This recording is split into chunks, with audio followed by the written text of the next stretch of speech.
छत्तीसगढ़ शासन की नीतियों के खिलाफ और अपने विभिन्न मांगों को लेकर बालोद जिले के राइस मिलरों ने एक दिवसीय धरना प्रदर्शन कर अपनी मांगों को लेकर 6 सहकारी विपणन संघ के एमडी के नाम डीएमओ और अपर कलेक्टर को ज्ञापन सौंपा है। आखिर इन मिलरों की मांग क्या है, आपको इन्हीं से सुनवाते हैं।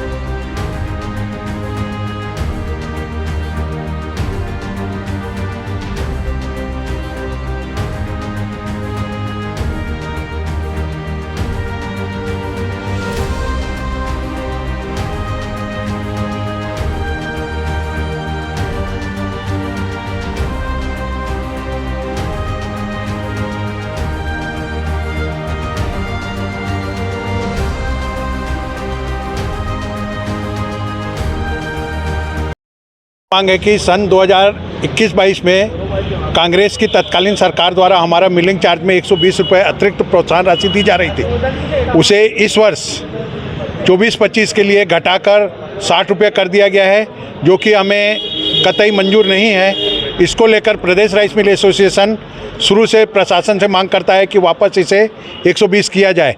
शासन के साथ हमारी कई दौर की बैठक प्रदेश एसोसिएशन की हो चुके हैं, लेकिन उस पर 80 रुपये तक शासन की सहमति बनी थी एवं शासन ने हमें यह आश्वासन दिया था कि कैबिनेट की बैठक में आपको जो भी दिया जाएगा यह क्लियर हो जाएगा। लेकिन विगत सोमवार को ही कैबिनेट की बैठक में इस बाबत कोई भी चर्चा नहीं हुई और लिखित में हमें कुछ भी नहीं कहा गया है।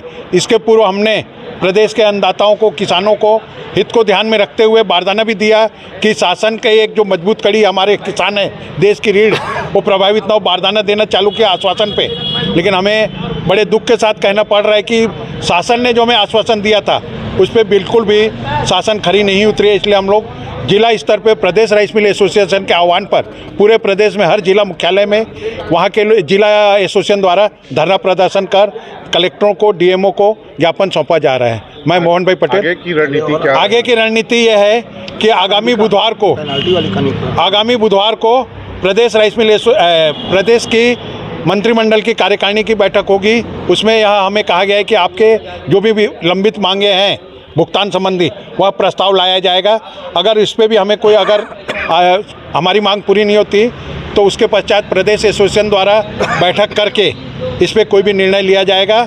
और उसके अलावा हमारे द्वारा प्रदेश शासन से बार बार यह कहा जा रहा है कि इस वर्ष 24-25 की एग्रीमेंट के अंदर नई नई कंडिकाएँ लगाई गई है, दंड से लेकर अनेक चीज़ें, उसे विलोपित किया जाए और हमारी जो मांगे हैं वो लिखित में हमें दी जाए। लेकिन अभी तक बड़े खेद के साथ कहना पड़ रहा है कि शासन प्रशासन द्वारा इस पर कोई भी ठोस पहल नहीं की जा रही। इसलिए हम लोग प्रदेश के धरना प्रदर्शन आज से 1 महीना पहले हम लोगों ने फिर यहाँ पर ज्ञापन सौंपा था कि हमारे अनुबंध के कंडिकाओं में बदलाव होना चाहिए, हमारा पूर्व का भुगतान होना चाहिए और जो विसंगतियाँ हैं और जो स्थानाभाव है, मतलब चावल जमा करने के लिए, उसकी क्रियान्वयन और कार्य योजना व्यतीत होना चाहिए, ताकि अगर मिलर धान उठा रहा है तो उसका समय पे चावल जमा भी होना चाहिए। दूसरा चीज़, उसके बाद प्रदेश एसोसिएशन की बैठक हुई बिलासपुर में। उससे पूर्व हमारे शासन के साथ बैठक हुई थी प्रदेश एसोसिएशन की।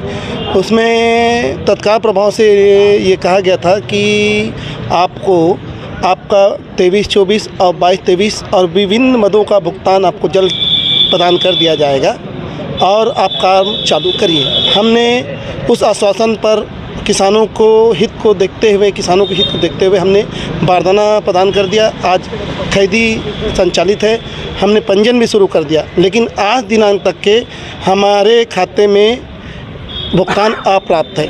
इसलिए आज एक दिवसीय धरना प्रदर्शन हमने किया है और हम मीडिया के माध्यम से कहते हैं कि शासन प्रशासन जो ये योजना, जो प्रमुख योजना चलाती है पीडीएस सिस्टम का, उसके हम एक अभिन्न अंग हैं और एक अभिन्न अंग को अगर एक पुर्जा अगर आपका कम हो जाता है या काम नहीं कर पाता, ठीक ढंग से संपादित नहीं कर पाता, तो आपको आगे चल के पीडीएस सिस्टम में चावल बांटना थोड़ा सा दिक्कत जाएगा। तो कम से कम मिलों के पास पैसा आ जाए तो हम एक एनर्जी से वापस काम चालू कर सकें। जवाहर मार्केट और अपने महक फैशन के नाम से एक बहुत बड़ी अच्छी फैमिली शॉप खुली है और ये हमारा दावा लगता है कि हमारे पास जो कलेक्शन मिलेंगे पूरे भिलाई दुर्ग में सबसे हटके मिलेंगे और एक छत के नीचे पूरी फैमिली के शॉप के कपड़े मिलेंगे, चाहे किड्स वेयर हो, मेंस वेयर हो, गर्ल्स वेयर हो, लाचे हो, साड़ी हो, all to all family shop. और ये कि हमारे जो कलेक्शन आएंगे आपको देखोगे आपको खुद लगेगा कि वाकई हमारे यहाँ जो चीज़ें मिली है बहुत अच्छी मिली है। ये मैं अपने भाई लोगों के माध्यम से आप तक ये सूचना देना चाहता हूँ कि एक बार ज़रूर आइए और देखिए महक फैशन के कलेक्शन जो आपको दोबारा खुद खींचे चले ले आएंगे।